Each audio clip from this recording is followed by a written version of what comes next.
என்ன சத்யா நீ மட்டும் வர, உன் தங்கச்சிங்க? சனிக்கிழமை ஆனாலே காலேஜுக்கு லீவ் போட்டுருவா. இன்னைக்கு அவ வரல. அப்படியா, சரி டி. இசை, ஏன் ஒரு மாதிரி இருக்க? நைட்டெல்லாம் ஒரே கெட்ட கனவா வருது டி. கெட்ட கனவா? பேய் கனவா டி? பேய் கனவு வந்தா ஏன் பயப்பட போறேன், இது வேற கனவு. அது என்னடி வேற கனவு? இல்ல, பணம் கொடுத்தாங்கல்ல எங்க அம்மா அப்பாவுக்கு ஒரு ஆளு, அது யாருன்னு கண்டுபிடிக்க முடியல. நானும் சரின்னு விட்டுட்டேன். இப்போ என்னன்னா, யாரோ ஒரு ஆள் வந்து என் பணத்தை திருப்பி கொடுன்னு கேட்குற மாதிரி கனவா வருது. பயமா இருக்குட்டி. கடனெல்லாம் அடைச்சிட்டாங்க. ஒரு 5 லட்சமோ என்னமோ தான் பேங்க்லேயே கிடக்கு பார்த்துக்க. கொடுத்தது கண்டிப்பா ஒரு கோடீஸ்வரனா தான் இருக்கும். அப்படிலாம் வந்து கேட்க மாட்டாங்கட்டி யாரும். கேட்காம இருந்தா நல்லா இருக்கும். அதான் அடிக்கடி கனவுல வந்துகிட்டே இருக்கு பார்த்துக்க. அது ஒண்ணும் இல்ல, திடீர்னு உங்களுக்கு இவ்வளவு பெரிய பணம் கிடைச்சிருக்குல்ல, அதனால உனக்குள்ள ஒரு பயம் இருந்துகிட்டே இருக்கு.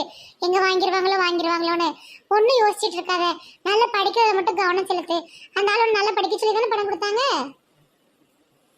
ஆமாட்டி சத்யா. சரி டி, வா கிளாஸ்க்கு டைம் ஆயிட்டு போவோம்.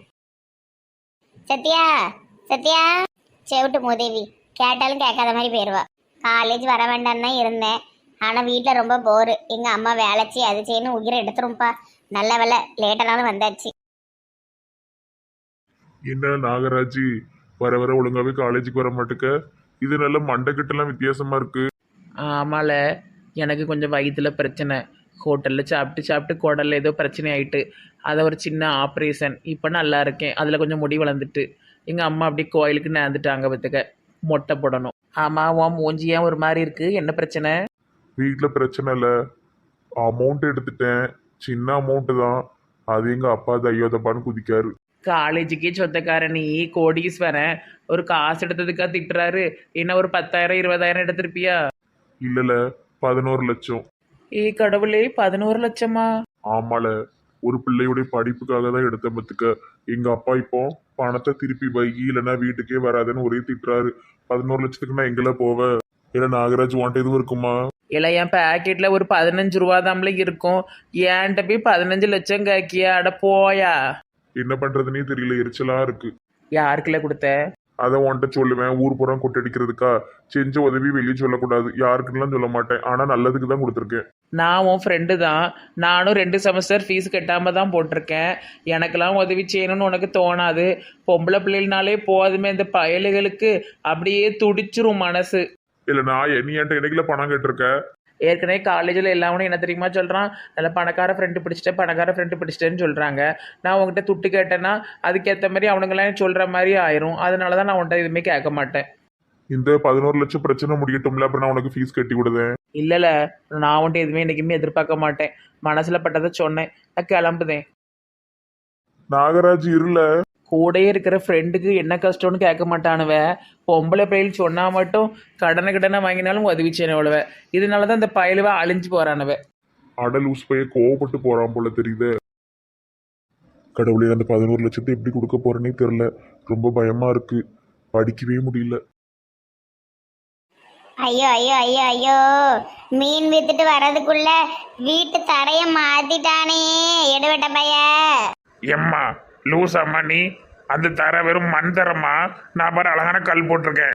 ஐயோ ஐயோ ஐயோ, என் புருஷன் ஞாபகமா மண் தரையிலே நான் உறங்கினேனே, அதை இப்படி கல் தரையா மாத்திட்டானே. உனக்கு எதுக்குள்ள அது வேண்டாத வேலை? நீலாம் ஒரு அம்மாவா? பிள்ளை அழகா மாத்திருக்குன்னு சந்தோஷப்படாம இப்படி கிடந்து புலம்பிட்டு இருக்கிய. அடுத்து இந்த ஓலையும் மாத்திடுவேன், காங்கிரீட் போட்டுருவேன். என் புருஷன் வாழ்ந்த வீட்டை மாத்துறதுக்கு நான் விடவே மாட்டேன். கைய முறிச்சு அடுப்புல வச்சிருவேன். மீனோய் லூசா நீ, 1000 ஓட்டை இருக்கு, படுத்தா மழை பூரா மேலதான் பெய்யுது. மழை பெஞ்சாதானே மண் வாசம், என் புருஷனை நினைச்சாலே மீன் வாசம் தான். இல சொரியா, இதெல்லாம் செய்யறதுக்கு உனக்கு துட்டு எங்க இருந்துல வந்தது? அந்த பிச்சைக்காரி கூட போய் பிச்சை எடுத்தியாக்கும். போம்மா, பார்ட் டைமாக ஒரு ஹோட்டலில் வேலை பார்த்தேன். அதில் கிடைக்கிற பைசால தான் இந்த கல்தரை போட்டேன். அதுக்குள்ளே இப்படி பேசுதிய? வீட்டெல்லாம் நீ ஒன்றும் மாத்திக்கிட்டு இருக்க வேண்டாம். உன் படிப்பு செலவை பார்த்துக்க. புக்கு வாங்குறது, நோட்டு வாங்குறதுன்னு வச்சுக்க. நம்ம வீட்டில் ஏதாவது கை வச்சனா மரியாதை கெட்டு போயிருமத்துக்க. அண்ணன் மாதிரியே நானும் ஓடி இருக்கணும். வேண்ட கடந்து சீரழிதே. போ, உன் அண்ணன் அந்த பிச்சைக்காரி வீட்டில் போய் நல்ல ஜாலியா இருக்காம்ல, நீயும் போய் இரு. எக்ஸாம் ஆரம்பிச்சிருந்து நானும் இருளையும் பேசக்கூடாதுன்னு முடிவு பண்ணேன். எக்ஸாம் முடிஞ்சிட்டு இப்போ நான் அவளை பார்க்க போகிறேன்.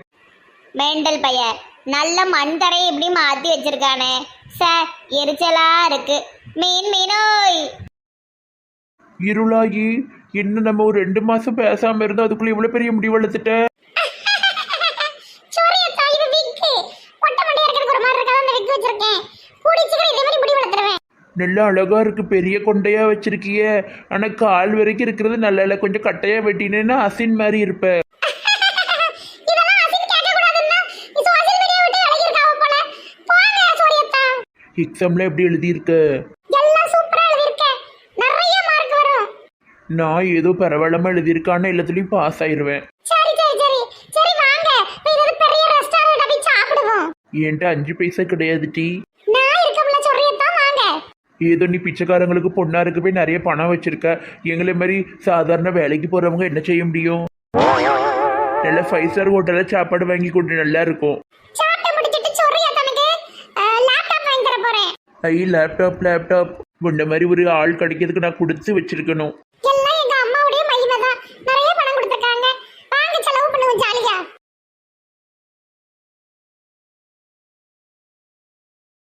என்னம்மா எல்லாரும் என் வீடு தேடி வந்து நிக்கீங்க?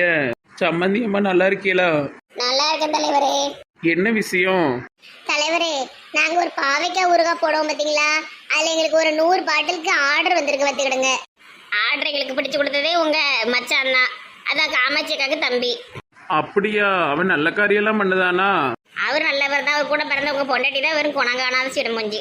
ஆமாமா, அது எனக்கே தெரியும். என்னம்மா செய்ய?